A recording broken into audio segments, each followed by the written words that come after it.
আল্লাহরে ধরতে বললাম আমার মেরে ফেলা দিবি না। আঙ্কেল আঙ্কেল আমাকে বাঁচান। আরে বাবা কি হয়েছে? আঙ্কেল আমাকে বাঁচান। ওরা আমার মনে হয় ছেলেটা অনেক বড় বিপদে পড়েছে। তুমি যাও, তুমি ভিতরে যাই পালাও। আচ্ছা ঠিক আছে। আল্লাহ কি যে হবে নি। আমিও দেখছি কিডা আসে। প্ল্যান মনে হচ্ছে কাজ করছে। আমি এইদিকে হাতটা পরিষ্কার করে নি। ভাই ভাই, সাদা জার্সি পরা একটা ছেলেকে দেখেছেন? মাথায় ক্যাপ পরা। কেন কি হয়েছে ভাই? ও আমার 50,000 টাকা চুরি করেছে। ওকে যদি আপনি ধরাই দিতে পারেন তাহলে আপনাকে 20,000 টাকা দেবো। আরে বা ফিরি ফিরি 20,000 টাকা। বন্ধুরা, আমি তো শিক্ষণীয় ভিডিও বানাই, তাই বলে তোমরা লাইক সাবস্ক্রাইব করবে না? এটা যদি ফালতু ভিডিও হতো তাহলে অবশ্যই লাইক সাবস্ক্রাইব করতে।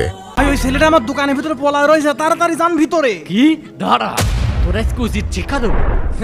কি মনে করেছিস খুঁজে পাবো না? ধরা খেয়ে গেলাম নাকি? ভাই তোরা আজকে ঠ্যাং ভেঙে ফেলা দেবো। আমি বলছি। ও ভাই কি হলো? আমার সেই 20,000 টাকা। আরে ভাই আগে আমি ওর কাছে 50,000 আদায় করিনি, তারপর আপনি দিচ্ছি। ঠিক আছে ভাই যান। ফিরি ফিরি 20,000 টাকা ইনকাম হয়ে গেল। বস আজকে বড় দান মারিছি। দেখি কোটিকে নিয়ে আসিস ভাই, কর ভাই কর। এই নেন 600 টাকা।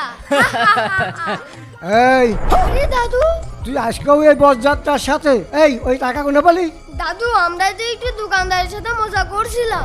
শোন, ওটাকে মজা করা বলে না, ওটাকে চুরি করা বলে। চল আমার সাথে, আজকে তোর বাবার কাছে যদি না কইছি। তাড়াতাড়ি পলাই। আচ্ছা বন্ধুরা, তোমার দাদুকে এভাবে শাসন করে তাহলে কমেন্টে আই লাভ দাদু অবশ্যই লিখবে।